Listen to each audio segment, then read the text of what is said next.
In ancient Egypt, life wasn't built on gold or glory, but on the unpredictable pulse of the Nile, a river that could drown your world or bring it to life. Step into the shoes of those who live by its rhythm, where every flood was a dance of survival and renewal. You know what always surprises people about ancient Egypt? Everyone thinks they know the story. Massive pyramids, fancy tombs, gods with animal heads. But what they completely miss is how the entire civilization was actually built around waiting for mud. Straight up mud. And not just any mud. I'm talking about a very specific kind that only appeared once a year, when the Nile decided to completely drown everything these people had built. Imagine waking up one day and your entire world is underwater. Not a disaster, but actually the best possible news. The reality of living alongside the Nile was nothing like what you see in movies. Most people imagine ancient Egyptians just hanging out in temples or building pyramids, but their actual daily existence revolved around something much more intense. Predicting and surviving a massive flood that would either bring life or total devastation. But first, get comfortable. Seriously, adjust those pillows.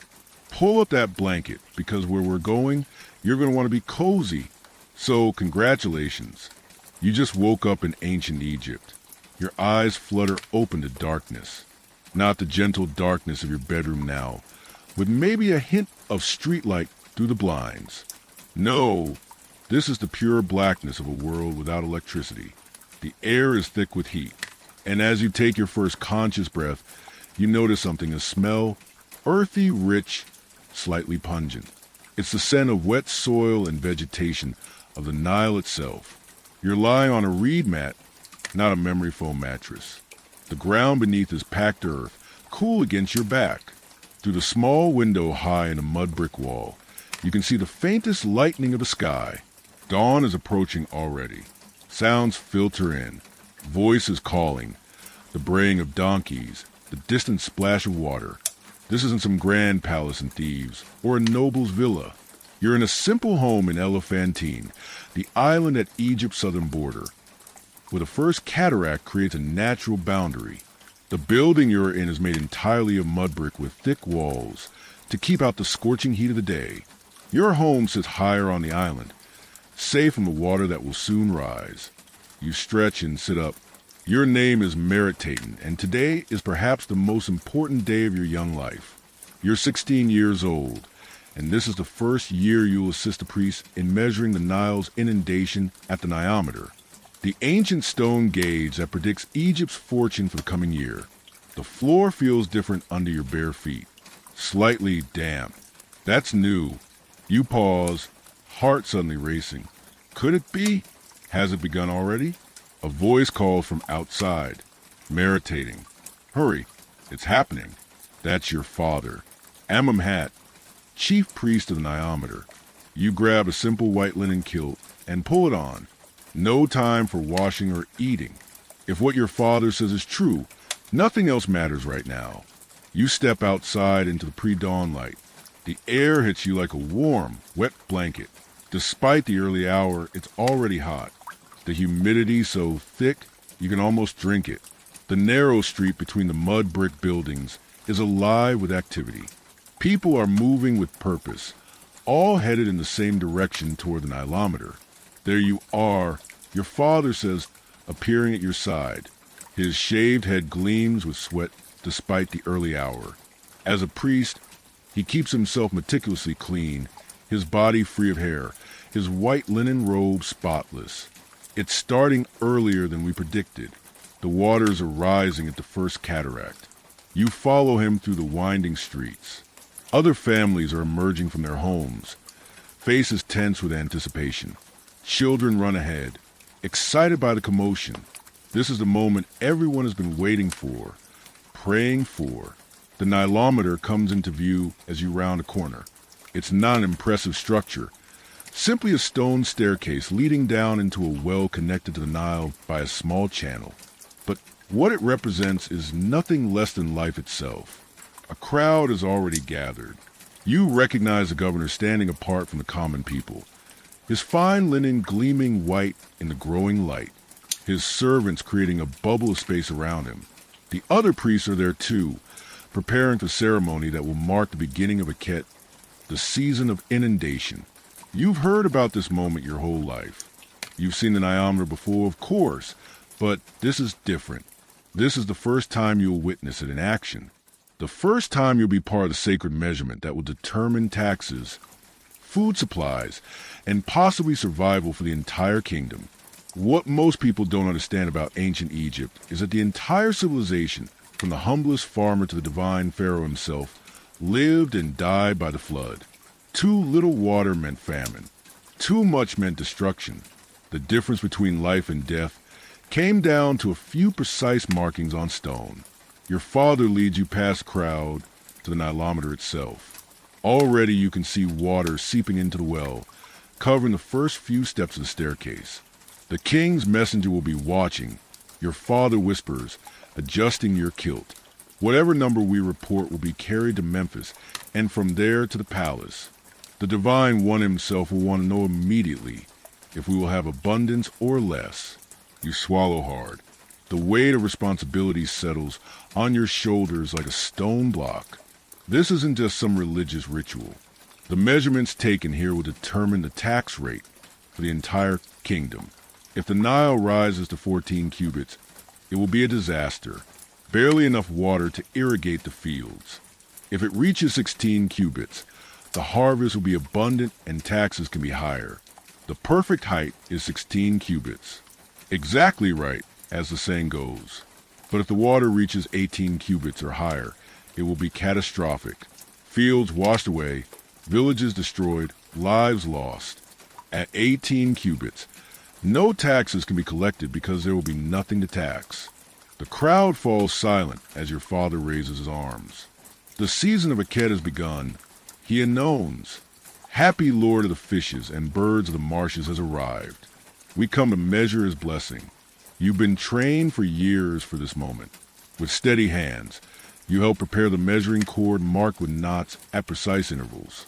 Your father will lower it into the well, and together you'll read the height of the water. As the ceremony begins, you notice something odd.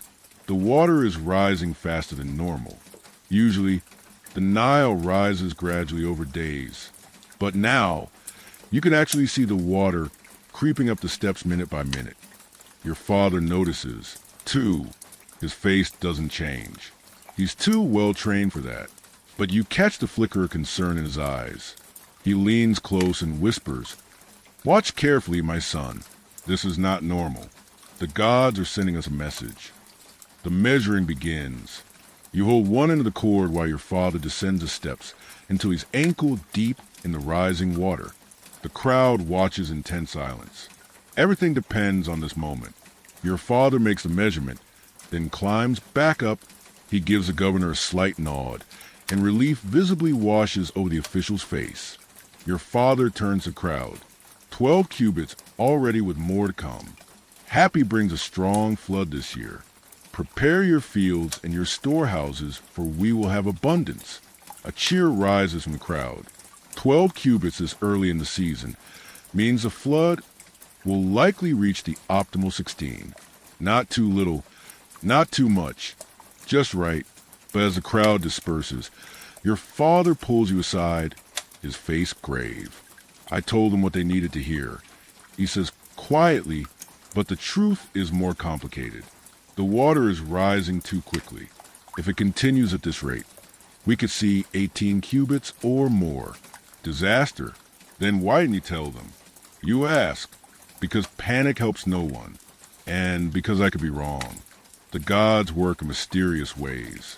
Perhaps the rise will slow. Perhaps not. We must watch and measure every day. And we must pray. He grips your shoulder.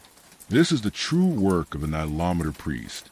Meditating, not just to measure, but to know when to speak and when to stay silent. Lives depend on our wisdom as much as our accuracy. As you walk back home, you see the community already preparing for the flood. Men are reinforcing the mud brick walls of their homes with extra clay. Women are moving food stores to higher ground. Children are helping wherever they can, carrying small items to safety. This, you realize, is the real Egypt. not the massive monuments or the grand palaces, but ordinary people preparing for the annual miracle and potential disaster that is the Nile flood. Every aspect of life revolves around this cycle. The calendar itself is built around it. Akhet, the inundation pair, the growing season, and Shimu, the harvest. Back at home, your mother is preparing for flood in her own way. She's mixing beer, thicker and more nutritious than what you might imagine beer to be. It's more like liquid bread, and it's a staple of the Egyptian diet during the flood when movement is restricted and fresh food might be hard to come by. Stored beer and bread become even more important. Did it go well? She asks, not looking up from her work. Father says the flood will be good this year. You reply, carefully following his lead. She nods, satisfied. Then we'll have a good harvest, and the taxes won't be too heavy. The gods are kind. You help her with the brewing, grinding grain with a stone mortar and pestle. The familiar motion is soothing after the tension of the morning. Through the doorway, you can see the Nile in the distance flowing peacefully for now. But you know its nature is about to change dramatically. As the day progresses, more news arrives from upriver. The flood is indeed coming faster than usual. Messengers report that villages closer to the first cataract are already seeing water levels rising rapidly. Your father is called away for an emergency meeting with the governor. While he's gone, you climb the roof of your home, the highest point you can easily reach. From here, you can see much of the island and the river surrounding it. The Nile looks different already, muddier, faster, higher against its banks. In the distance, you can see the first fields beginning to disappear under the advancing water. It's a strange sight, land slowly vanishing, becoming one with the river, and yet this apparent destruction is actually creation. Without this annual drowning, Egypt would be nothing but desert. The floodwaters carry rich black silt from the highlands of Ethiopia, depositing this fertile soil across the floodplain. When the waters recede, the land will be reborn, ready for planting. The flood transforms the landscape completely. During the height of Akhet, most of the floodplain will be underwater, turning Egypt into a series of islands connected by raised pathways. Villages built on higher ground become isolated from one another. Travel is difficult mostly by boat. Many crafts and industries shut down. Farmers unable to work their submerged fields are drafted for building projects or other labor. It's a time of both danger and celebration, of anxiety and faith. And this year, with the waters rising faster than normal, the tension is even higher. Your father returns at midday, his face drawn. The governor is worried. He says to your mother, the last time the waters rose as quickly was 15 years ago when the flood reached 19 cubits and 3 settlements were washed away. 15 years ago, just after you were born. You've heard stories about that terrible flood, but you were too young to remember it. What does this mean for us? Your mother asks, her hand still in her work. We should be safe here on the island. Your father says, but many of the lowland fields and villages. He doesn't finish the sentence. He doesn't need to. For the next several days, you assist your father in taking measurements at the Nilometer. The water continues to rise faster than anyone can remember. By the 5th day, it's already reached 14 cubits. Fields all along the river are disappearing underwater.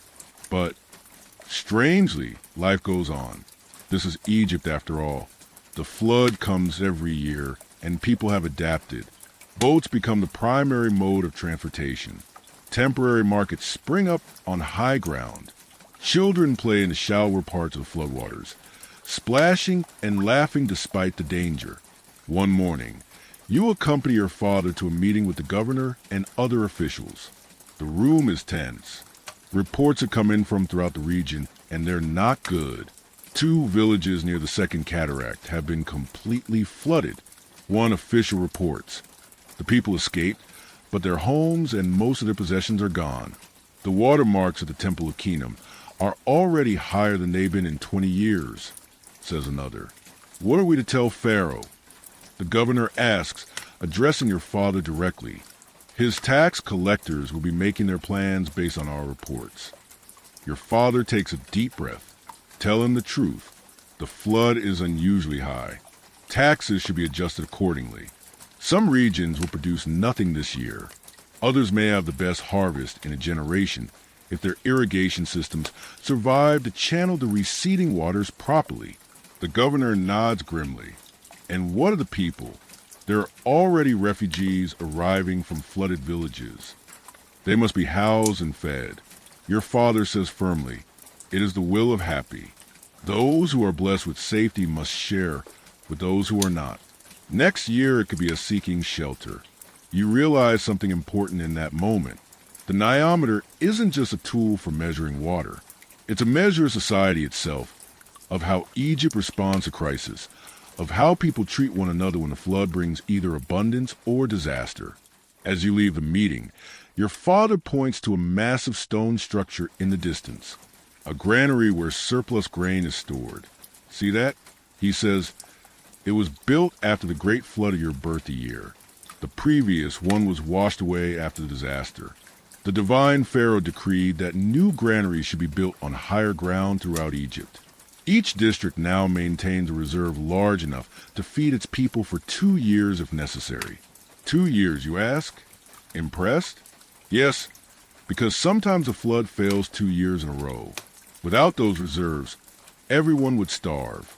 He looks at you seriously. This is why our work of the Nilometer is so important. Our measurements help determine how much grain must be stored, how much can be traded, how much must be distributed. As you return to the Nilometer for the evening measurement, you see a crowd gathered there again, but this time the mood is different, more solemn, anxious. Word is spread about the unusual flood. Your father pushes through the crowd, you following close behind. When you reach the stone staircase, you both stop short. The water has risen dramatically in just a few hours. It's now at 15 cubits and still rising fast. Your father's face is grim as he performs a measurement, confirming what you can both see. When he turns to the crowd, he doesn't bother to hide the truth. 15 cubits and rising, he announces the flood is higher than expected. Those in low-lying homes should move to higher ground immediately. Those with boats should prepare to assist in evacuations if needed. Instead of panic, you see the crowd organize itself with practiced efficiency. This is not the first dangerous flood they've faced, and it won't be the last. Neighbors immediately begin making plans to help one another. The wealthy offer space in their larger homes on higher ground. Boat owners volunteer their vessels. You're struck by the realization that the Nile hasn't just shaped Egypt's agriculture and economy. It's shaped its people, created a society that knows how to come together in crisis. That night, the sound of the river keeps you awake. Even from your home high on the island, you can hear the rush of water growing louder as the flood continues to rise. The Nile is no longer the calm, life-giving presence you've known all your life. It's becoming something else powerful, potentially destructive, a force of nature that demands respect. Your father sits up late, calculating and recalculating his predictions for the flood's peak. You sit with him learning to interpret the patterns, the relationship between the early measurements and the eventual crest. It's going to be close. He says, finally, if the rise slows tomorrow, we might stay under 18 cubits. If not, he doesn't need to finish. You both know what it means. If the flood exceeds 18 cubits, not just damaged fields and homes, but a fundamental threat to Egypt's food supply and stability. Is there nothing we can do? You ask. We can pray, your father says, and we can prepare, but the river will do what it will do. That is the first lesson every Egyptian learns. He looks at you thoughtfully. There's something I want to show you tomorrow, something few people ever see. The next morning, before dawn, your father wakes you. Come, he says simply. You follow him through the sleeping settlement past the Nilometer to a small, unassuming building set back from the river. It looks like a storage shed, but when your father opens the door, you see it's something quite different. The single room is filled with papyrus scrolls, hundreds of them, stored carefully in wooden boxes and clay jars. Your father lights a small oil lamp, casting flickering shadows across the walls. This is a Nilometer archive. He says, his voice hushed with reverence. Records of the Nile's rise and fall, going back more than 1,000 years. You stare in amazement. 1,000 years. He nods. Every measurement. Every day of every flood recorded by the priests who came before us. This is how we know what to expect. How we learn to read the river's patterns. He selects a scroll from one of the boxes and unrolls it carefully. The papyrus is yellow with age, the hieroglyphics faded, but still legible. This one records a great flood during the reign of Pharaoh J over 700 years ago. The water reached 20 cubits, the highest ever recorded. Half the settlements in Upper Egypt were destroyed. You scan the ancient writing, marveling at this connection to the distant past. Here are the actual marks made by a priest long dead, recording a disaster that happened centuries before your birth. And this, your father says, selecting another scroll, is what I was looking for. The flood of your birthy year, 19 cubits at its peak. He unrolls the scroll, revealing columns of neat hieroglyphics. You can read most of it. See here. He points to a specific passage. The water rose quickly at first, just like now, but then it slowed during the middle third of Akhet. That's what saved us from complete disaster. He looks up at you, his eyes reflecting the lamplight. Every flood is different, yet every flood is the same. The river rises, peaks, and falls. What matters is how quickly it happens and how high it goes. He rolls the scroll carefully and returns it to its box. This is the true wisdom of Egypt, Merit Tatan. Not the grand temples or the pyramids, but this, the patient recording of the river's rhythms year after year, generation after generation. This is how we survive. As you leave the archive, the eastern sky is beginning to lighten. Another day of the flood is beginning. What will it bring? Will the waters continue their rapid rise, or will they slow? Sparing Egypt from disaster? In the growing light, you see boats moving across what were fields just days ago. Farmers have turned into fishermen, taking advantage of the flood to supplement their food supplies. Children swim in the shallower waters, laughing and playing. Life adapts. Egypt endures. Your father puts his hand on your shoulder as you both gaze out at the transformed landscape. Remember this, Merit Tatan, he says quietly. The Nile gives and the Nile takes away. Our job is not to control it. No one can do that, but to understand it, to measure it, to respect it, and to help others do the same. You nod, watching the sunlight spread across the floodwaters, turning them from black to gold. Whatever happens in the days to come, you'll face it as Egyptians have always faced the unpredictable Nile, with preparation, with community, and with faith that after every flood, no matter how destructive, the land will be reborn. The water continues to rise as the morning progresses. By midday, it's reached 16 cubits, the ideal height for a perfect harvest, but it shows no sign of stopping. The current grows stronger, carrying debris from upstream, branches, parts of wooden structures. Even a small boat capsized and empty. Your father sends you to help evacuate a family living in a low area of the island. Their home is already taking on water. You assist them in moving their few precious possessions, clay pots, cooking utensils, sleeping mats to a relative's house on higher ground. The father of the family, a fisherman named Sembi, thanks you with a gift of dried fish. For your help, he says simply, despite losing his home, he shares what little he has. This too is Egypt. Generosity even in crisis.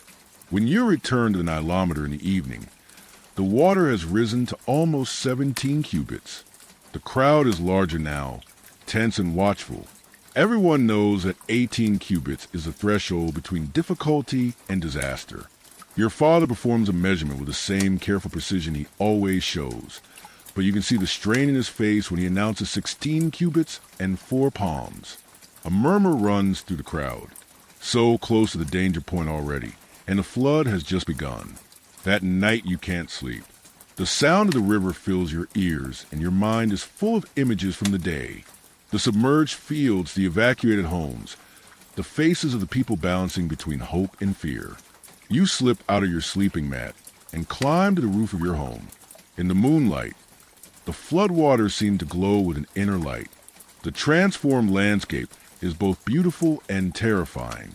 The eternal dance of land and water, destruction and creation, continues as it has since before the first pharaoh ruled.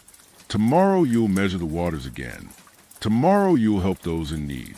Tomorrow you'll continue learning the ancient wisdom of the Nilometer, the science of survival in a land ruled by the river's rhythms. For now, you watch the moonlight on the water and contemplate the delicate balance that is life in ancient Egypt, a civilization built on predictable unpredictability of the Nile's annual flood. The village of Hooter looked nothing like it did 3 months ago, where dusty paths and small mud brick homes once stood. Now there was a sprawling lake stretching to the horizon. Only the tops of the tallest date palms in the village itself, built carefully on a rise of land, remained above the floodwaters. Nebet stood at the edge of her family's home, watching a small boat navigate the transformed landscape. The annual flood had reached its peak, turning the world into a shimmering expanse of water that reflected the cloudless blue sky. Unlike the anxious days when the waters first began to rise, now there was a strange piece to the inundation. This was her favorite time of year, when the world changed completely, when the impossible happened right before her eyes. Her mother's voice called from inside the house, "Nebet, stop daydreaming and help me with this beer." With a last glance at the water, Nebet turned and ducked through the low doorway. Inside, the single-room home was cool compared to the blistering heat outside. The thick mud brick walls kept the worst of the sun at bay, while the small, high windows allowed some light, but little direct heat. Her mother tea was bent over a large ceramic pot, stirring a thick mixture with a wooden paddle.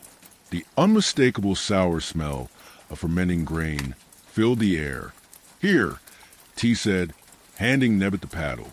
"Keep stirring while I prepare the dates." Brewing beer was women's work, and at 12 years old, Nebet was expected to help.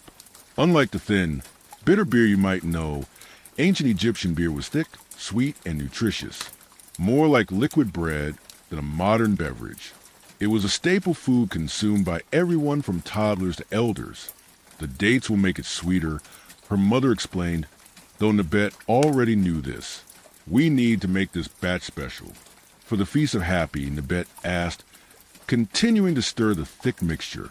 T nodded, slicing dried dates with practiced efficiency. "The highest flood in 10 years deserves our best offering. The Lord of the River has blessed us." The flooding had indeed been exceptional this year. When the waters first began to rise, there had been fear that it might be too much. A destructive inundation that would wash away homes and drown the carefully built irrigation systems. But the waters had risen steadily to just below the danger point, then stabilized. Now, 2/3 of the way through Akhet, the flood season, the entire village gave thanks daily to Happy, god of the Nile flood, for his generosity. Outside, the sounds of children playing in the shallower water drifted through the doorway. Despite the dramatic transformation of their world, life went on. During the flood season, many normal activities were impossible. No farming could be done on the submerged fields. No extensive travel could happen on the now underwater roads, but other work continued and new opportunities arose. Nebet's father, Nak, was making the most of the flood. As a fisherman, this was his busiest time. Fish were plentiful in the expanded waters, and he spent his days casting nets from his small papyrus boat. He'd return each evening with his catch, which Nebet and her mother would clean, salt, and dry for storage or trade. The door covering rustled and Nak ducked inside, bringing with him the smell of fish and river water. His shoulders were deeply tanned from endless days in the sun, his hands calloused from working with nets and ropes. "A good day?" Tay asked, not looking up from her work. "Better than good," Nak replied, grinning. He held up a large net bulging with silver-tailed fish. "The flood has brought more fish than I've seen in years. Even the temple priests were impressed with what I brought them." This was significant news. The temple took a portion of everyone's production, a tax to support the priests, officials, and ultimately the divine pharaoh himself. But this tax wasn't resented. It was seen as giving back to the gods who provided the flood, who in turn provided life itself. Did they say anything about when the waters will begin to recede? T asked, taking some of the fish and beginning to clean them with practiced movements.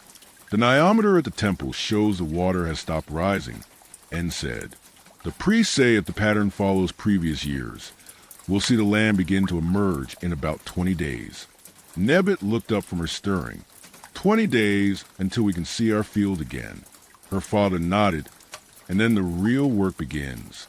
Unlike the farmers who had little to do during the flood, Nebbit knew her family would be busiest when the waters receded. As the flood withdrew, it would leave behind pools and channels teeming with trapped fish. Easy harvesting that required all hands working quickly before the hot sun dried the pools. But for now, Nak said, sitting down on a reed mat, we prepare for the Feast of Happy. The whole village will gather tomorrow to give thanks for the perfect flood. The feast was a highlight of Akhet, a celebration of the life-giving inundation. Everyone in the village would contribute what they could. Beer, bread, fish, vegetables from the few garden plots on high ground that remained cultivable during the flood. There would be music, dancing, and offerings to Happy. As the sun began to set, Nebbet climbed with her parents to the flat roof of their home.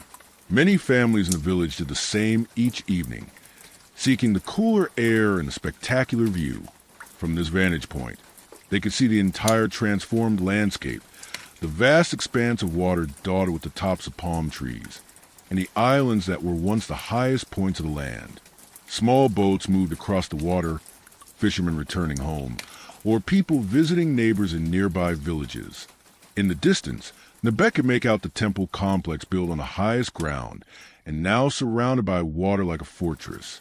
"Look there," her father said, pointing to the western horizon where the sun was setting in a blaze of red and gold.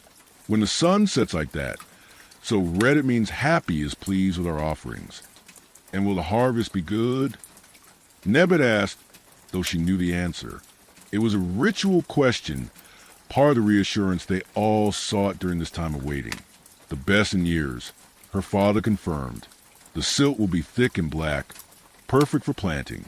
If Osiris is also generous, we'll have grain enough to last 2 years. Osiris, god of vegetation, the afterlife, and the cycle of death and rebirth, was closely linked with Happy in the minds of the Egyptians. The flood itself was sometimes said to be the tears of Isis mourning her husband Osiris. The death and resurrection of Osiris paralleled the annual cycle of the Nile, the dry season when the land seemed dead, followed by the flood that brought rebirth and new growth. These were not abstract theological concepts to Nebbet and her family. They were the practical reality of life in Egypt, where survival depended entirely on understanding and working with the river cycles. As darkness fell, lamps were lit across the village, small clay dishes of animal fat with reed wicks that cast a warm, flickering light. From rooftop to rooftop, neighbors called greetings and shared news. Despite the isolation created by the flood, community remained strong.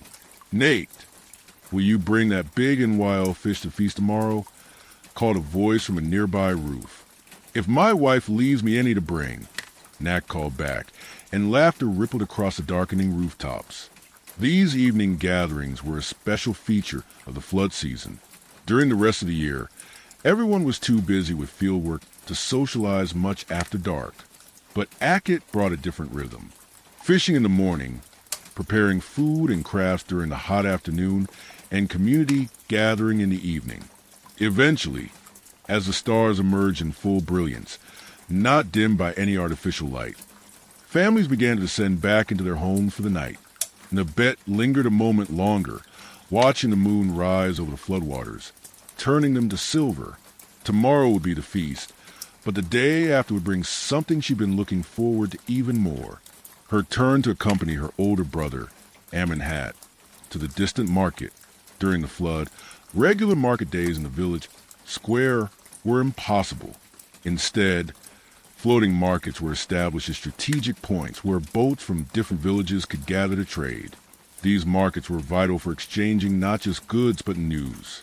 In a world without rapid communication, the latest information about the flood levels upstream, political developments in the capital, or potential threats from desert nomads traveled by word of mouth from village to village. Inside their home, Neb had helped her mother prepare a simple dinner. Bread baked earlier in the day, dried fish softened in broth, and a paste of ground beans. They ate sitting on reed mats, using pieces of bread to scoop up the food. There were no plates or utensils, as we know them, after dinner. In the dim light of a single oil lamp, Nebet's father worked on repairing his fishing nets, while her mother spun flax into thread using a simple drop spindle.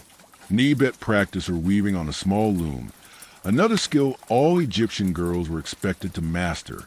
"Tell us a story, father," Nebet asked, her fingers working the weft thread through the warp. Nakht was known in the village for his stories. Though he couldn't read or write, those skills were reserved for scribes and priests. He had a prodigious memory and a way with words that made his tales come alive. "What story would you like?" he asked, his hands continuing their practiced movements with the net.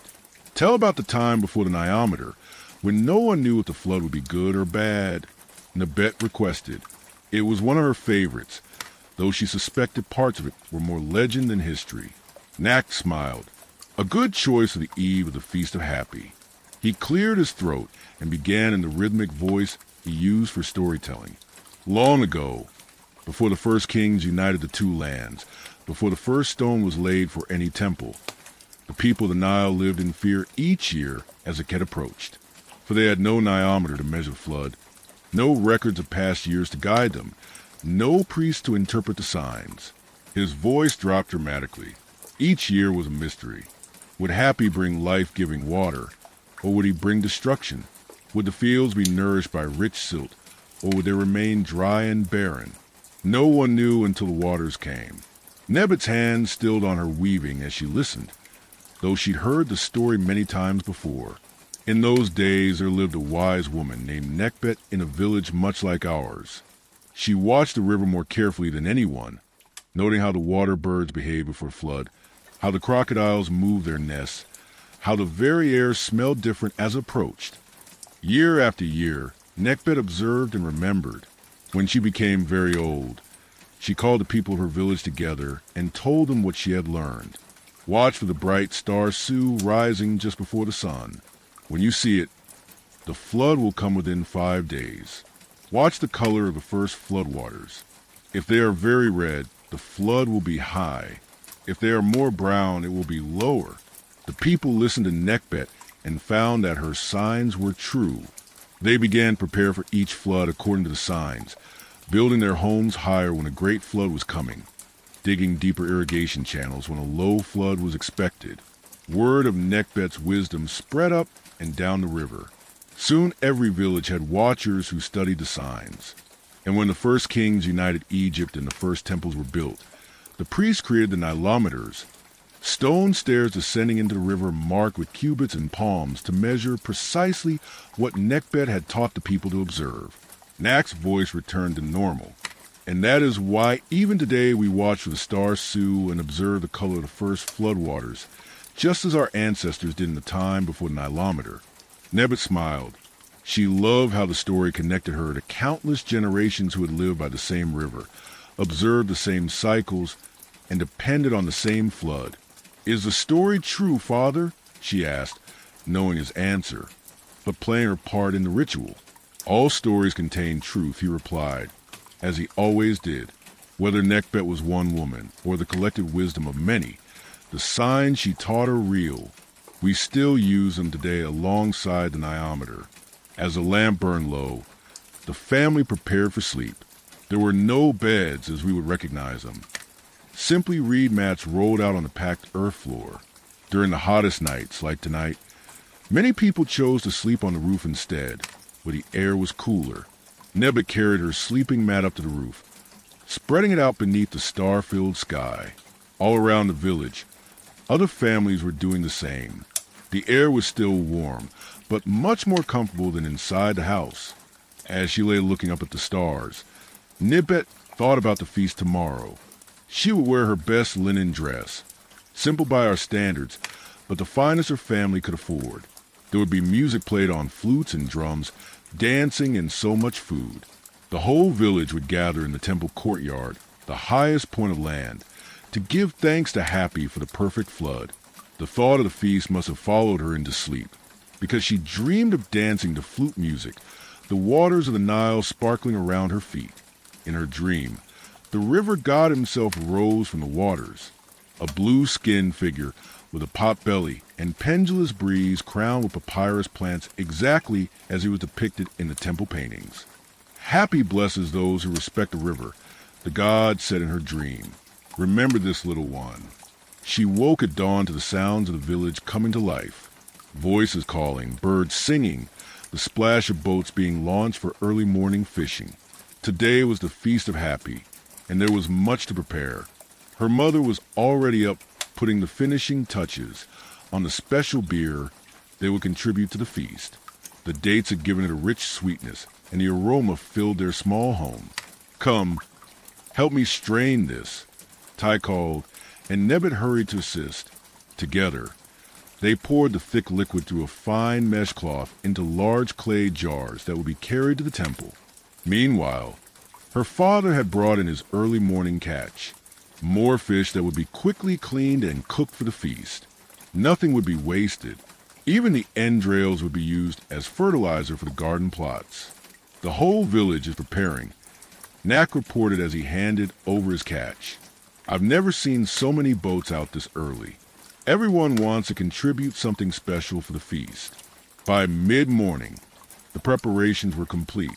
Nebbit changed into her feast dress, a simple shift of white linen that her mother had woven and sewn. She wore a single strand of blue faience beads, her most treasured possession given to her by her grandmother before she joined Osiris in the afterlife. The family loaded their contributions, the jars of beer, baskets of cooked fish, and fresh bread into their small boat. Knack pulled them to the flooded village toward the temple complex, joining a procession of similarly laden boats. The Temple of Happy wasn't grand like the great temples in the cities. It was a simple structure of stone and mud brick, but it was a heart of village life, especially during the flood. Built on the highest ground, it remained completely dry even during the greatest inundations. As they approached, Nebbit could hear the music already beginning. The haunting sound of reed flutes, the steady beat of drums made from pottery and stretched animal skin. The temple courtyard was filling with villagers in their best clothes, everyone bringing food and drink to share. The priests stood at the entrance dressed in white linen with leopard skins draped over their shoulders, the traditional garb for important ceremonies. They greeted each family accepting offerings with formal blessings. May Happy continue to bless your nets, the head as he presented their contributions. May Isis make your beer sweet, and may Osiris bring abundance when the waters recede. Inside the courtyard, long reed mats have been laid out for people to sit on. At the center stood a statue of Happy, not large or made of precious materials, but carved with reverence from local stone and painted in bright colors. The god was depicted with blue skin, a round belly, and breasts symbolizing fertility and abundance he brought. His head was crowned with papyrus plants, the symbol of Lower Egypt. The statue had been specially decorated for the feast. Garlands of flowers hung around his neck, and offering bowls filled with beer, bread, and fish were placed at his feet. The village headman stood to address the gathered community. Though not a priest, he was responsible for civil administration and worked closely with the temple authorities. People of Huderib, he began, his voice carrying across the courtyard. We gather today to give thanks to mighty Happy, Lord of the Flood, for his perfect inundation. The Nilometer shows 17 cubits, abundance without destruction. When the waters recede, our fields will be rich with silt, ready for the greatest harvest in a decade. A cheer went up from the crowd. 17 cubits was indeed perfect, high enough to cover all the farmland with water and silt, but not so high as to threaten the village itself. Before we feast, let us give proper thanks, the headman continued, turning to the head priest, who stepped forward to lead the ritual.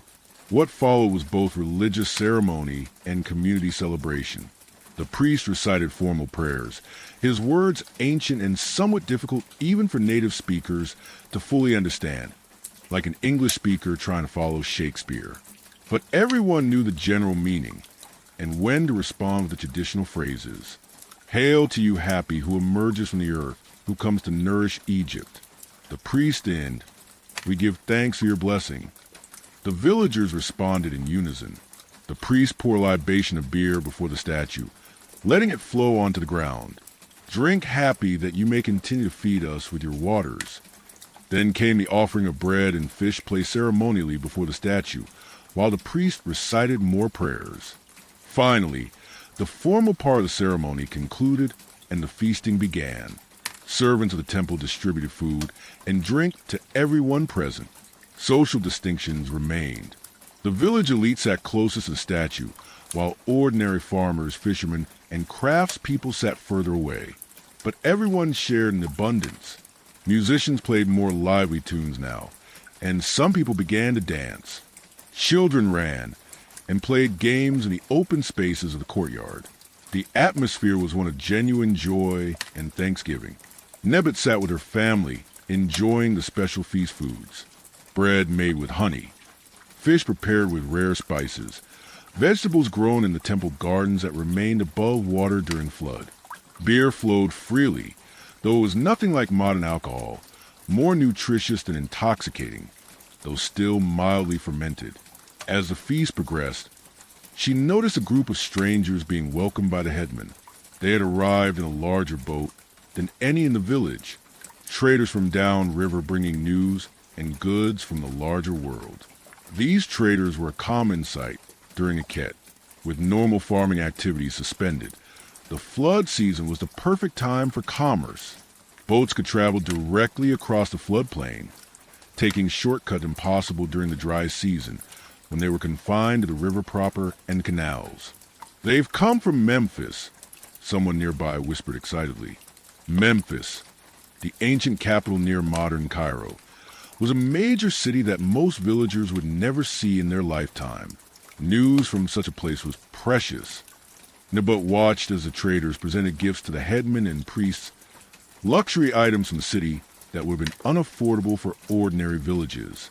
In return, they would be given hospitality and the opportunity to trade with the locals in the days following the feast.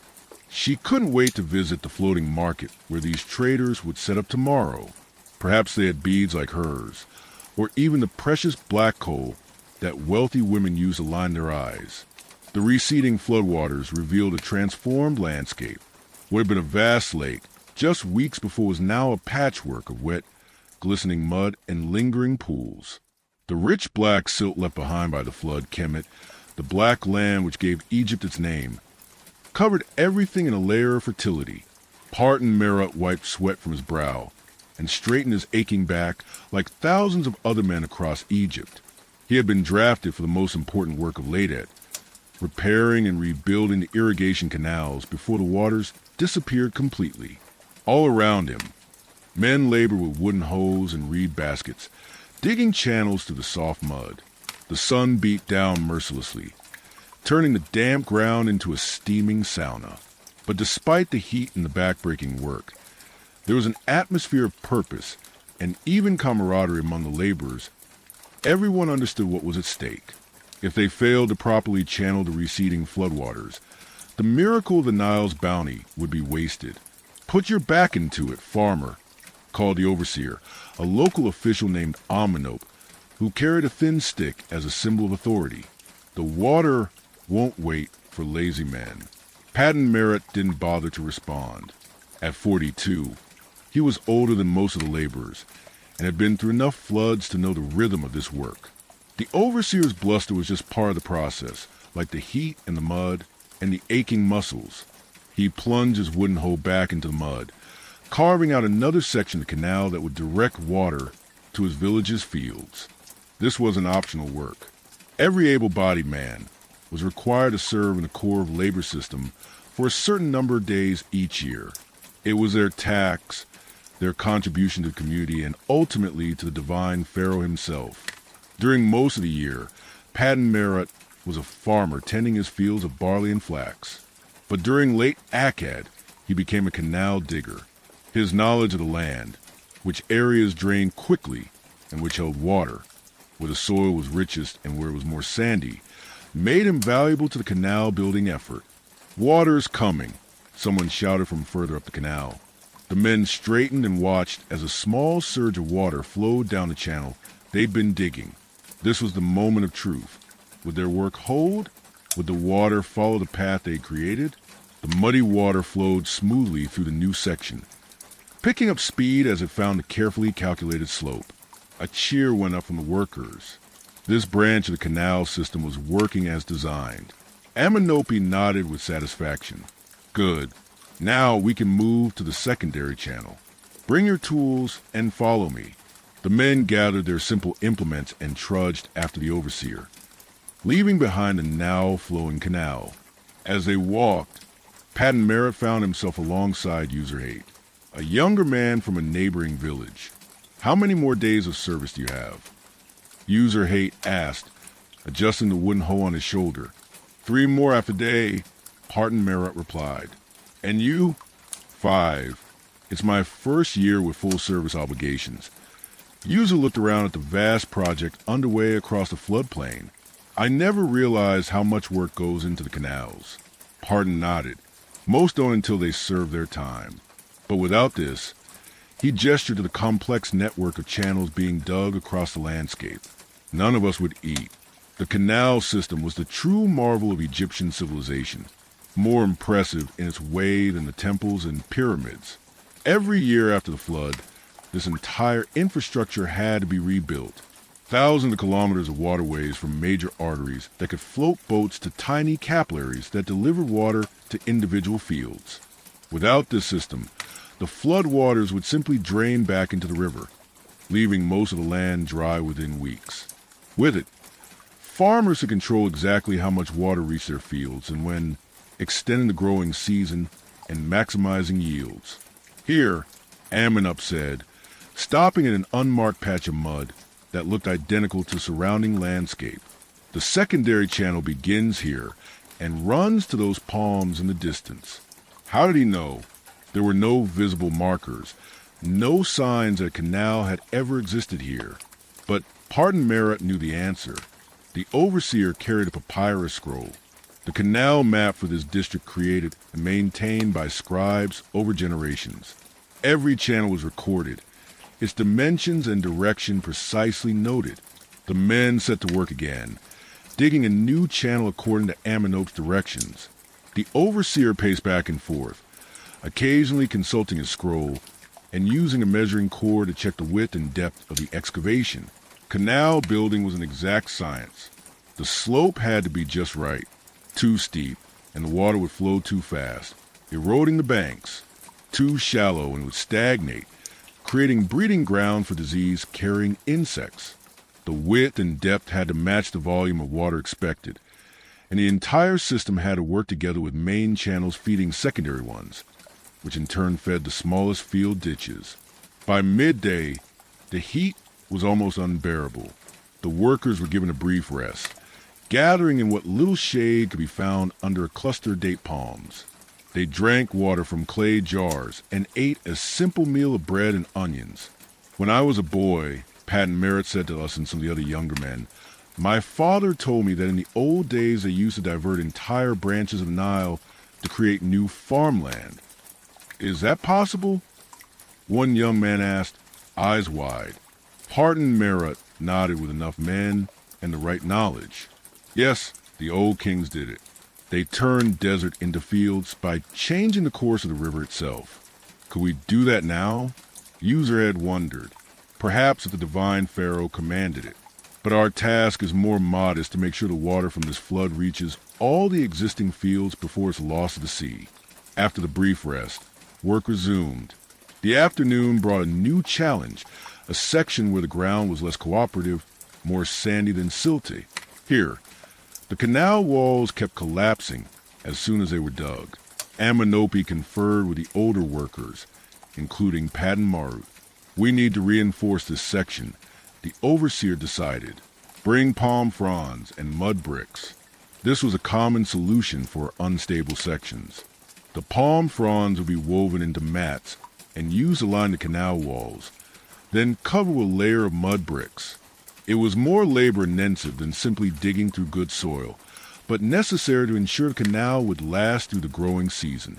As the sun began to descend toward the western horizon, Amenopi finally called an end to the day's work. The men were exhausted, covered in mud from head to toe. They gathered their tools and began to walk back to their villages. Despite his fatigue, Patton felt a sense of satisfaction. The work was progressing well. If the weather held and no unexpected problems arose, they would complete this section of the canal system within the allotted time. As they walked, the landscape around them was a hive of similar activity. In every direction, teams of men were digging channels, reinforcing banks, and constructing small dams to control the flow of water. It was a massive coordinated effort involving tens of thousands of workers across Egypt. "Look there," Pardon Merit said to Yusuza, pointing to a distant group working on a much larger canal. "Those are the Royal Engineers." The Royal Engineers were an elite corps of specialists who designed and supervised the most important waterworks, the main canals that fed entire districts, the levees that protected cities, and the reservoirs that stored water for the dry months. Unlike the local corps of laborers, they worked year-round and were paid from the royal treasury. How does one become a royal engineer? User Hat asked, watching the distant figures with interest. "First, you must become a scribe," Parnut replied. "Years of study, learning to read and write, to calculate and measure. Then, if you show talent, you might be selected for training in water management. It's a path for those with connections or exceptional ability." User H nodded thoughtfully. "My sister's son has been chosen for scribe training. Perhaps one day. It's a good path." Parton Merit agreed. Scribes don't break their backs digging canals. They parted ways at a fork in the path, each heading to his own village. By the time Parton had reached home, the sun was setting, painting the landscape in gold and crimson. His village, unlike the one we saw during the height of the flood, was built on somewhat lower ground. During the inundation, the people had relocated to temporary shelters on higher land. Now, with the floodwaters receding, they had returned to their permanent homes and were busy repairing any damage caused by the long submersion. Mudbrick houses, after weeks underwater, needed extensive work. Walls had to be patched, floors resurfaced, and everything thoroughly dried to prevent mold. The entire village smelled of damp earth, and the dung fires used to speed the drying process. Patton Merit's wife at MIT had a hot meal waiting for him. A thick stew of lentils with bits of salted fish and fresh bread baked in a clay oven. After washing off the worst of the mud in a basin of water, he sat on a reed mat to eat. "How goes the canal work?" Henut Mad asked, serving him a cup of beer to wash down the food. "Well enough," he replied between hungry bites. 3 more days should see the secondary channels completed. Then it's back to our own fields." Their children, 2 sons and a daughter, joined them for the meal. The boys at 16 and 14 were already working with the men on the canal project. The girl, just 9, helped her mother with household tasks and tending their small garden plot, which had remained viable throughout the flood thanks to its raised position. Knack Tank learned something interesting from the Royal Engineers today, the older son said, referring to his younger brother. "Oh!"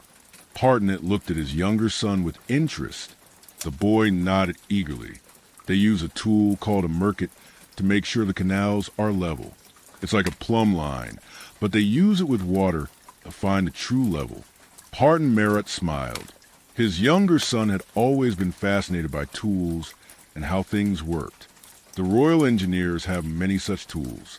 That's why they can build canals that last for years, not just a single season.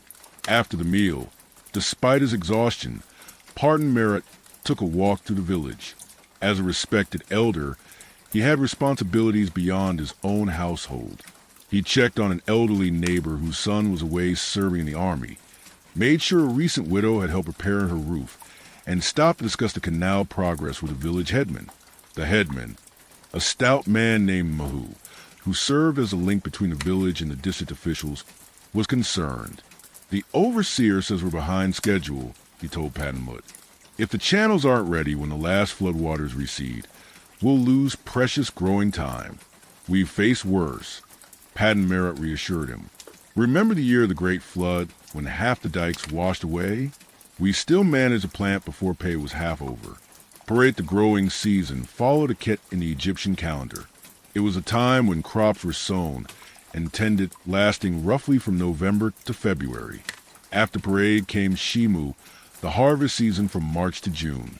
Then the cycle would begin again with the next flood. True, Mahu acknowledged, but the district governor is pressing for faster progress. He has quotas to meet, grain projections to fulfill. We'll manage, Patan, Mut said with the confidence of long experience. The young men are strong, if inexperienced. With proper guidance, they'll learn quickly. This was another of his unofficial roles, reassuring the headman who bore the weight of responsibility for the village's productivity if the harvest failed to meet the expected yield. It was Mahu who would face the district governor's displeasure. By the time Patan Merit returned home, night had fallen completely. Inside his house, a small oil lamp provided the only light. A simple clay dish filled with animal fat with a reed wick. His family was preparing for sleep, spreading reed mats on the packed earth floor. There was no privacy, as we would understand it. The entire family slept in the same room, parents and children together.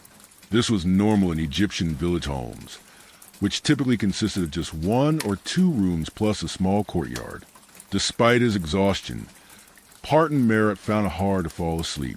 His back ached from the day's labor, and his mind was busy with calculations and concerns. How much seed would they need for planting? Would the barley field, which had yielded poorly last year, do better with the rich new silt? Should they plant more flax this year given the high prices textile merchants have been paying? These were the thoughts that occupied a farmer's mind during late AET planning for the growing season to come, making decisions that would determine his family's prosperity for the entire year. Beside him, Hen Mahet stirred. You're not sleeping, she observed quietly. Too many thoughts, he admitted, about the canals, about everything, the canals, the planting, the children, he sighed. Nakt Ank is showing interest in the engineer's work. Perhaps he could train as a scribe. Hen Mahet was silent for a moment. That would be a better life for him. Easier on the body, if not the mind. Patan Merit nodded in the darkness. Every parent hoped their children might rise to a higher station, escape the endless cycle of physical labor that defined a farmer's existence. But scribe training was expensive and required connections. It would mean sacrifices for the whole family. We'll see, he said finally. For now, we focus on this season, one flood at a time, as my father used to say. He felt his wife's hand find his in the darkness. A small gesture of solidarity and comfort. Together they had weathered many floods, many plantings, many harvests. Whatever challenges this year brought, they would face them as they always had. The next morning came too soon. The first light of dawn filtering through the small windows high in the walls. Already the village was stirring. Voices calling, chickens clucking, the smell of bread baking in communal ovens. Another day of canal work awaited. But first came morning rituals. Patan Merit washed in a basin of precious, clean water. Water was used sparingly for bathing, with most of it reserved for drinking and cooking. He ate a quick breakfast of bread dipped in bean paste, then gathered his tools. His sons joined him, and together they walked to the meeting point where the labor crews were assembled each morning. The overseer Amenop was already there, papyrus scroll in hand, calling out assignments.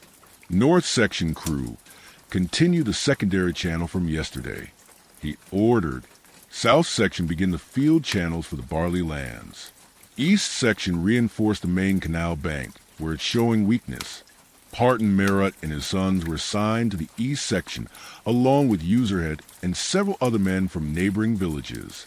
The main canal was the most critical part of the system. If it failed, all the secondary channels would be useless. They walked to their assigned section, where the problem was immediately apparent. A section of the canal bank was slumping, the mud sliding back into the channel. If it continued, it could block the water flow or even cause a breach that would flood areas not meant to receive water yet. "We need to rebuild this section completely," said the crew leader, experienced canal worker named Pahari. "Remove all the soft mud, then rebuild with alternating layers of stiff clay and plant fiber." This was more complex work than simple digging. It required knowledge of materials and construction techniques. Patton Merit, with his years of experience, was put in charge of a small team, including his sons and user head. "First we scrape away all this loose material," he instructed in Day. "Get down to firm soil. Then we'll lay the reinforcement." The younger men set to work with enthusiasm, if not always with skill. Patton Merit corrected them gently, showing them how to test the firmness of the soil, how to shape the bank at the proper angle. "Not so steep," he told his younger son, who was forming the new bank. "If it's too steep, it will just slump again when it gets wet." A gentle slope is stronger. As the morning progressed, their section of rebuilt bank took shape. Plant fibers, mainly straw and palm fronds, were layered with clay to create a strong, flexible structure that could withstand the pressure of water. This was ancient technology used since the earliest days of Egyptian civilization, but still effective. Around midday, an unexpected visitor arrived at the work site. A scribe, identifiable by his clean white kilt and the writing kit he carried, a wooden palette with depressions for black and red ink, and reed pens tucked behind his ear. He was accompanied by 2 soldiers, their bronze-tipped spears glinting in the sunlight. The workers straightened, wiping sweat from their faces. A visit from a royal scribe was unusual and potentially concerning. Was there a problem with their work? Had someone complained to the district officials? Amenopi hurried over to greet the scribe, bowing respectfully. They spoke in low voices, with the overseer gesturing toward the canal works in progress. Then, to everyone's surprise, Amenop turned and pointed directly at Parton Merit. "You there, Parton Mut, come here." The overseer called a confused glance at his sons. Parton Merit set down his tools and approached the officials. He bowed to the scribe, keeping his eyes lowered as was proper when addressing a superior. "This is the man I mentioned," Ammonite said to the scribe. "He has worked on the canals for over 30 years and knows this district's water system better than anyone." The scribe looked Parton Merit over with an appraising eye. "You understand canal construction?" he asked. "I know what works and what doesn't in our soil." "Honored one." Parton Merit replied cautiously. "I've seen many floods come and go." The scribe nodded. "Good." The Royal Engineers are facing a challenge with the new reservoir project north of here. The soil is similar to your district. They need experienced men to advise on local conditions. Patton Merit's heart skipped the Royal Engineers. The reservoir project. This was far beyond his usual corps of service. "The district governor has authorized me to recruit 10 men with suitable knowledge." The scribe continued. "You have been recommended. You will be compensated for your time beyond your core of obligation." Of course, it was both an honor and a concern. Working with the Royal Engineers would mean leaving his village, perhaps for weeks. His own fields would need attention soon. But the compensation might make a significant difference to his family's prosperity, and the knowledge he might gain from working alongside the kingdom's best water engineers could benefit his entire community. "I am honored to serve the divine pharaoh in any capacity." Parton Merit said the formal response expected of any loyal subject. The scribe made a note on his papyrus. "Good. Report to the reservoir site at dawn tomorrow. Bring any tools you consider useful." With that, the scribe and his escorts departed, leaving Parton Merit standing in stunned silence. Around him, the other workers murmured in surprise and speculation. The reservoir project, User Hat said, eyes wide with amazement. "They say it will hold water for a full season after the flood recedes. Nothing like it has been built in generations." Parton Merit nodded slowly, still processing this unexpected turn of events. The reservoir was the talk of the district, a massive engineering project ordered by the divine pharaoh himself to increase agricultural production by extending the growing season. If successful, it would change life dramatically for every farmer in the region, and now somehow he would be part of it. The fields of Akhet had transformed yet again. What had been a vast lake during Akhet, then a mud-covered plain during canal building, was now a patchwork of carefully prepared plots, dark with rich Nile silt, waiting for seed. The end of Akhet and the beginning of Per marked the most hopeful time in the Egyptian calendar, planting season. After the flood destruction and renewal, came the promise of new growth, the continuation of life's eternal cycle. Kensett stood at the edge of her family's main field, her bare toes curling into soil, still damp from the receded floodwaters. At 35, she had seen this transformation many times, yet it never failed to fill her with quiet wonder. The Nile's gift, this black fertile earth, was what made everything possible. "Are you going to stand there all day or help with the plowing?" called her husband Sembi from where he struggled with their wooden plow and reluctant ox. Kensett smiled and walked toward him. Unlike wealthier farmers who owned several oxmen, they had just this one aging animal purchased after years of saving. Before that, they had pulled the plow themselves, back-breaking work that made even working with the stubborn beast seem like a blessing. "He's not happy today," Sembi grunted, trying to keep the plow's wooden blade, cutting a straight furrow through the soil. Kensett moved to the ox's head, stroking its nose and speaking in soothing tones. "Come, old one, just a few more hours and you can rest." The animal seemed to respond to her touch, pulling more steadily as Sembi guided the plow. This was their rhythm, developed over 15 years of marriage and farming together. He had the strength to handle the plow. She had the patience to manage the animals and children. Their field wasn't large, about 1.5 AS, the standard Egyptian unit of land measurement roughly equivalent to 1 acre, but was their own, inherited from Sembi's father. And with good management, it produced enough to feed their family with a small surplus to trade for necessities they couldn't produce themselves. From across the field came the sound of children's voices.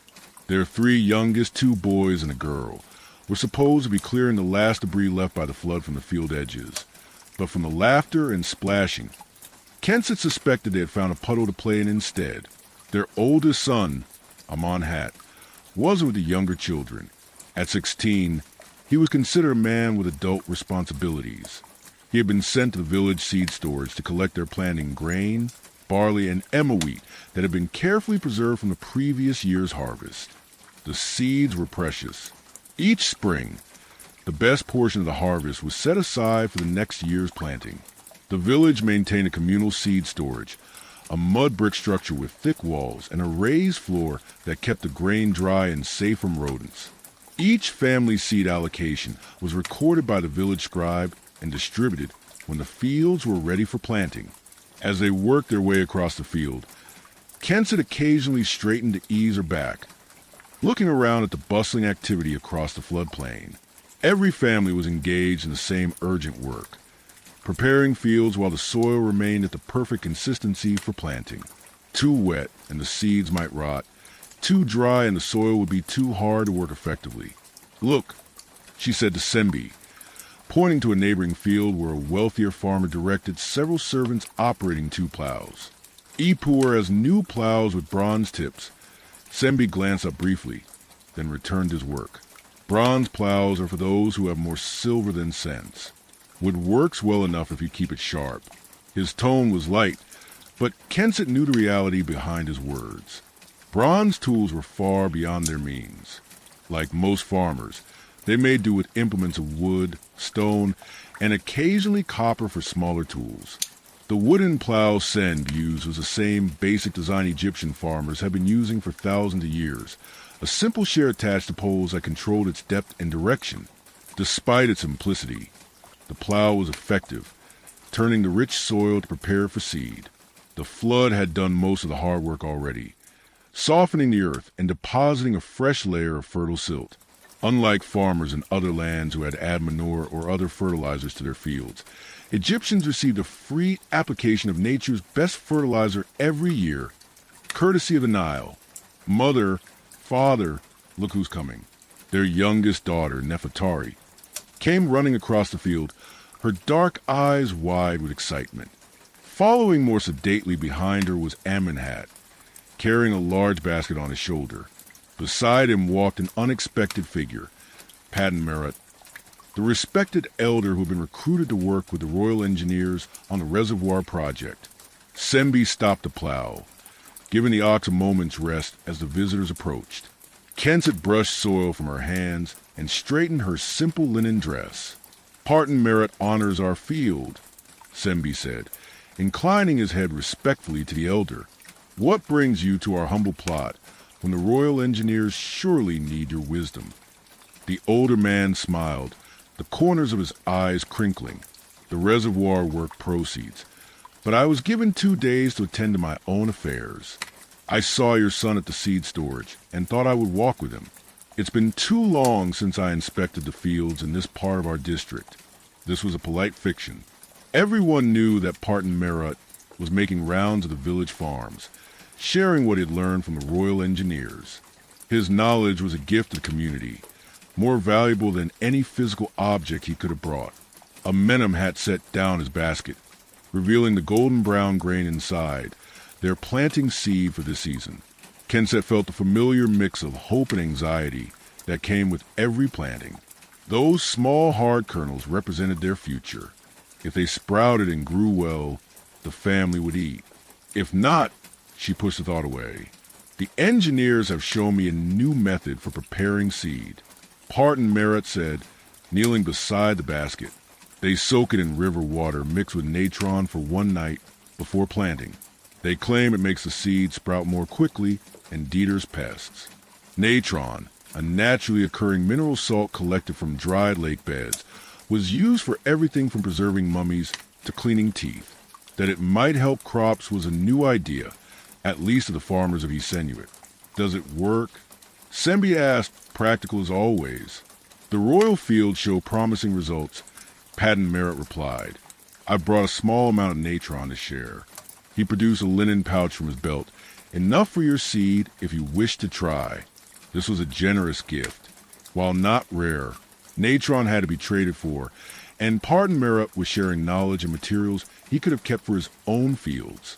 We are grateful, Kensett said, accepting the pouch. She looked at her eldest son. A minimum hut. Find a clean pot for soaking the seed tonight. The boy nodded and hurried off toward their home, a simple mudbrick structure visible in the distance, where the cultivated fields met the slightly higher ground of the village proper. Part and Merit stayed for a while discussing the canal system and water distribution with Sembi. The 2 men walked the boundaries of the field, examining the small irrigation channels that would bring water from the larger canals to the specific plot. The new reservoir will change how we irrigate, Patan Merit explained. Instead of depending entirely on the flood, we'll have water available later into the growing season. And who will control this water? Saini asked, the question that concerned every farmer. The same officials who oversee the canals, Patan Merit replied. But with more consistent water throughout the year, there will be less competition for it during critical times. Kensett listened while continuing to work. The politics of water didn't interest her as much as the practical reality of getting their crops planted on time. She called her younger children over to help prepare the remaining section of the field, showing them how to break up clouds of earth with wooden hoes. Eventually, Patan Merit took his leave, moving on to the next farm to share his knowledge. Sembi returned to the plow, and the family fell into the rhythm of their work. The steady pace of the ox and plow, the children clearing debris, Kensett smoothing the plowed soil with a wooden rake. By midday, the sun was high and hot. The brief respite of cooler temperatures that came with the flood was over. Egypt's relentless heat had returned. The family retreated to a small shelter at the field's edge, just a simple roof of palm fronds supported by 4 poles to eat a midday meal and rest during the worst of the heat. Amenem had to return from the house with food, bread, dried fish, and a few onions and a clay jar of water. They ate in companionable silence, hungry from a morning's work. "Tomorrow we plant," asked one of the younger boys, Jody, who at 8 years old was still learning the agricultural cycle. "Tomorrow we plant the barley," Sembi confirmed. "The wheat will wait 2 more days." Staggering the planting was a common strategy, spreading both the work and the risk. If disease or pest struck, or an unexpected dry spell came, it was better not to have all crops at the same vulnerable stage. After their brief rest, work resumed. The afternoon was devoted to final preparations, checking the irrigation channels, clearing the last debris, and setting up boundary markers. Stone markers engraved with the family's name defined the edges of their field, an important precaution in a land where the annual flood could erase visible boundaries. As the sun began its descent toward the western horizon, Semmi finally called an end to the day's work. The family gathered their tools, the plow, hose, and rake, and began to walk back to their home in the village. Kenneth watched as her husband ran a practice hand over the wooden plow, checking for any damage or where that would need to be repaired before tomorrow. The implement was simple but essential. A curved piece of acacia wood tipped with a slightly harder wood with handles extending up and back for the plowman to guide it. No metal, no complex mechanics, yet it had served Egyptian farmers effectively for thousands of years. Their home, like most in the village, was a simple rectangular structure of mud brick with flat roof. It consisted of a main room where the family cooked, ate, and slept, plus a small storage area and a courtyard where much of daily life took place. Compared to our modern homes, it would seem tiny and sparse, but by the standards of Egyptian peasant farmers, it was entirely adequate. In the courtyard, preparations for the next day's planting were already underway. Following part Merit's advice, Ammon had set up a large pottery vessel filled with Nile water under Kent's direction. He carefully added some of the matron, stirring until it dissolved. "Now the seed," she instructed, and together they poured in the barley from the basket, making sure all the grain was submerged. "How does it work?" Amimam had asked, curious as always about the reasons behind things. Kensett shrugged slightly. "Pardon Merit says it makes the seed sprout faster. Perhaps the natron wakes up the sleeping plant inside each grain." This wasn't far from the truth, though expressed in terms a Bronze Age farmer would understand. The natron, a mix of sodium compounds, could indeed help soften the seed coat and deter some pests and fungi. Inside their home, Sem's youngest daughter was grinding grain for the evening meal, using a saddle queer, a concave stone base, and a smaller stone for grinding. It was slow, hard work, but essential. Every family ground their own grain daily. Bread was the foundation of every meal. The house had no kitchen as we would recognize it. Cooking was done in the courtyard over an open fire, or for bread, in a small mud brick oven. The main room held few furnishings. Some reed mats were sitting and sleeping, a few wooden stools, clay storage jars, and baskets for clothing and personal items. Yet, despite this material simplicity, the home felt alive with purpose and family bonds. The children chatted about their day as they helped with evening tasks. Sanbai discussed planning strategies with his eldest son, passing on knowledge that had come down through generations. Kensett directed it all with the quiet authority of a mother who knew exactly what needed to be done and when. As darkness fell, the family gathered for their evening meal. Fresh bread, a stew of lentils with a few precious bits of dried fish, and beer. The beer, like most Egyptian beer, was nutritious and only mildly alcoholic, more of a liquid food than an intoxicant. Even the children drank it, though watered down. After the meal came the final preparations for the next day's planting. Seeds had to be ready, tools gathered, water jars filled. Nothing could be left to chance when it came to the critical task of getting seed into the ground at the optimal time. But first, there was one more important ritual. Sembi brought out a small wooden figurine from its special place in a niche in the wall. It represented Osiris, god of vegetation and rebirth, his green painted skin symbolizing the sprouting crops. The family gathered around as Sembi placed a figurine on a small mat. Before it, he set a tiny portion of bread and a few drops of beer, offerings to ensure the gods' blessing on their planting. Great Osiris, Sinan, who dies and is reborn like the crops in our fields. Bless our seed that it may sprout and grow strong. As you return from death, let our barley rise from the dark earth into the light. It was a simple prayer without the elaborate rituals and formulations of temple worship, but it connected this humble family directly to the cosmic forces they believed govern the natural world. In Egyptian thought, there was no firm line between the religious and the practical. The success of their crops depended both on proper farming techniques and on divine favor. After the brief ceremony, the figurine was carefully returned to its niche. The day's final tasks were completed, and the family prepared for sleep. Like most Egyptians, they went to bed shortly after sunset and would rise with the dawn. Oil for lamps was expensive, and there was little reason to stay up in the darkness. Their sleeping arrangements were simple. Reed mats were unrolled on the packed earth floor with linen sheets for covering in the cooler months or just for comfort in the warmer seasons.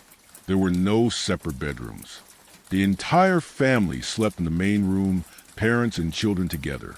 As they settled onto their mats, Jehudi, the 8-year-old, asked a question that had clearly been on his mind.